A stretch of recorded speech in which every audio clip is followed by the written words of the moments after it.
would encourage me to use that to search for things when I'm looking for a particular type of data set. It's another search tool, so it's definitely worth knowing about, I'd say, yeah. Sorry, please. Well, I'm from the Netherlands, and we are one of the data providers for the Dutch provinces. And what we noticed is that when we made data sets available, some very unexpected users popped up. Some from arts, for example. And then you have a huge gap in the things and standards you provide and what they expect. So that's the other way around. Yeah, I mean, to me that's akin to what happened a few years ago when all these mapping APIs became available. It's not necessarily open data, but suddenly, you know, the neo-geography term was recoined and became, you know, the idea that loads of people who hadn't necessarily used geospatial data before were now using it, and from the arts communities and from a whole number of other places.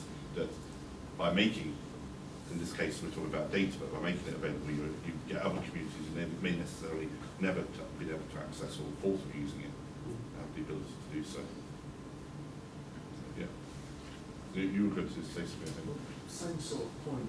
And I don't really want to get onto the usability of open information, but I've just been having a look at Power Grid's recent power output in the UK, and downloading data, and it was fine. I mean, having a search tool to find that data would have been useful. And after about an hour on the Power website for the UK, I got the data, and then it wasn't in the proper CSV format. It just wouldn't load up. So then, you know, sanitizing it. Whereas if I have a database call where I can just go, right, I know just API if that was the service, and to go through them, and then they're dealing with sanitizing it, that'd be great. So I think you're echoing the thread that's Yeah. sort of gone through all of these discussions here from, you know, this, put in the whole digital divide bucket through to tools that are becoming available. Sorry. I'll just chip something in from the user side. This is a nice example, actually. When we started the project, which I described a couple of years ago, we did a lot of audit of other data sets which we thought might be useful to us but aren't quite there yet. I have a version of an English heritage data set, which is a kind of semi-programmatic interpretation of their annual report, from which postcodes of all of their sites was extracted so that we could use it as potential destinations. It's kind of there, but it wasn't worth, you know, it was part of the audit, it wasn't worth pursuing. But the fact that we did that 2 years ago and now you're there is kind of, I think, indicative of the fact that some of these things that look a bit wobbly and you know, you go there and do that, there's a real momentum to this that I'm finding really encouraging, even though you might sort of abandon something now. You might go to a conference in a year's time and discover somebody's already got it all nicely patched up. I think I've got quite a big passion for community development as well. We've seen lots of, we've got a 30-year history of open source. You said that you've gone and found the data set which you spent time sanitizing because you had a particular need for it. Not everybody in the world's got a need to sanitize public Power Grid data sets. For some reason, you know, I'm not sure why, but I quite like the idea of if there's a place or a community ethos around data sets as well, it means that you can sanitize it and then make, as long as you're not breaking any licensing or waivers, make that data available to other people. Because if you sanitize it, put it together in an actual model which people can understand, it'd be better if we can, if you can share it, I think. So do you think licensing is a hindrance of continuing to play, well, it always probably continue to play a part at some point. Well, you know, you hear you talk about sanitizing data, licensing, permitting, and kind of. Well, no, absolutely. I don't encourage data piracy anymore than well, I think else. But you know, it's a whole issue. There is a barrier sometimes. Well, there's value created in creating data sets. If you're a company or even a public body who's put effort into creating data, then you need to work out how it needs to be shared and everything else. So I think the biggest barrier is not publishing the licensing information about it. So you might go to the effort of publishing the information, the data set, or the PDF containing the data set, and not saying what you can do with it. And that's more of a hindrance than at least saying this is closed data, you can only look at it but you can't use it. Well, at least I know that I need to look somewhere else, or I know that I need to make an inquiry. But if you don't publish anything else about it, you don't make it explicit, then you're stuck as a developer. You had points. Thanks. David, have you tried to access any demographic data from, say, Tesco? No, although I have talked with a variety of organisations like Tesco, but our modelling is probably not at a stage at the moment where we could handle their data volume.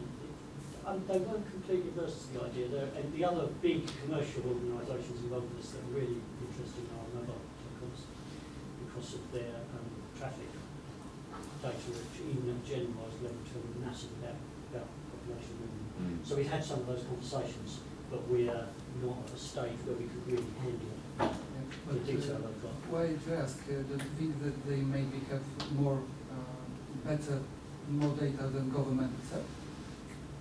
Only for partial types, only for one slice. I mean, there's no monopoly supplier on the sorts of data that we're interested in, and Tesco will have fantastic data about a certain type of activity, but not about the rest. A question for David. It was really interesting to see your model and the components that are in it. You listed the various data sets, some of which were open and some of which weren't. I presume because of that you can't make your results available as an open data set, and I just wonder when you will have a fully open population model that is well published. Yeah, that's an extremely good question. I wish I knew the answer. What we've done is we've created a tool, and we're working towards having a kind of a stable version of the tool, which we share with other people, which would mean that they could apply it to all the data they can get hold of. And we can also point them at all the open pieces that we've used. But we are stuck at the moment, this is the world we're all in the room, where there are some pieces of really useful data that I can only use because I've subscribed to them. If you want to use it, you're going to have to subscribe to it as well. And things like the ABI and the labour force survey and things that are really useful kind of contextual data are in that grey area, but maybe we might move on collectively a bit from some of that. And the encouraging thing is that, as I say, there are data sets we started using that weren't open that are now, but we're not there yet. Up front here. So those data sets that you mentioned that are not open, what would you say is the main driver given those that economic interest?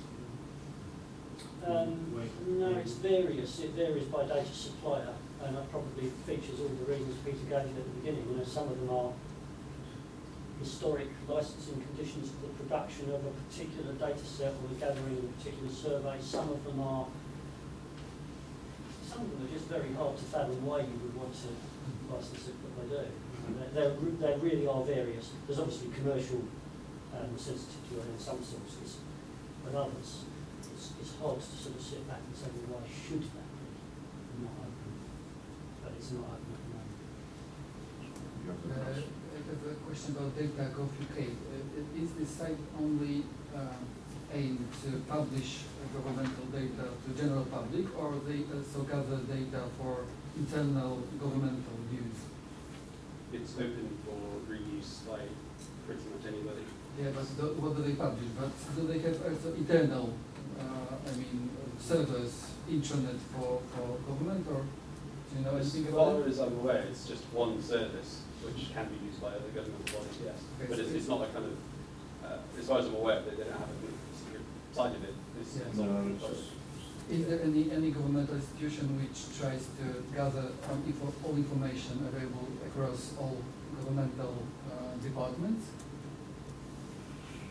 No idea. Probably don't need that enough, actually. Sorry? They probably don't need. Yeah, that's probably more of the problem rather than some sort of various secret organisations. Yeah, no, I don't chat about secrets, but No. I'm just curious. No, How does it work? It'll certainly make the data world easier. At least you'll have the dates, Well, it's part of their remit to try to publish it as linked data. That's the course that they've taken as data for the UK. So they're trying to rate data sets by stars and publish as many of the 5-star data sets as possible. So they are putting up bits of modelling. As far as I know, it's people who are responsible for the data sets who are responsible for being modelled. It would say, people who haven't really dug into data.gov.uk, it's not actually a container for many of the data. In lots of cases, it's just pointing at another government department who may or may not have published it as RDF, so it's this star-rated catalogue, and some data are really there, some are really linked, others aren't. It does vary. The last time I was looking for something particular was quite a while ago now. did point to things like PDFs, because that's public data. So it is trying to point to as many sets of data as it's got, and then it's trying to be a kind of push to get people to model publish. So it's a good first step, so as other people have mentioned, perhaps ways to go here.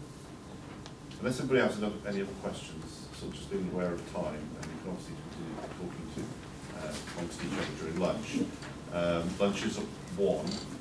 Unlike and maybe it's not clear in the programme, we are due back in here at 1:45. So if you all sort of make your way back, and that's great. And I'd like to thank our speakers again for great presentations.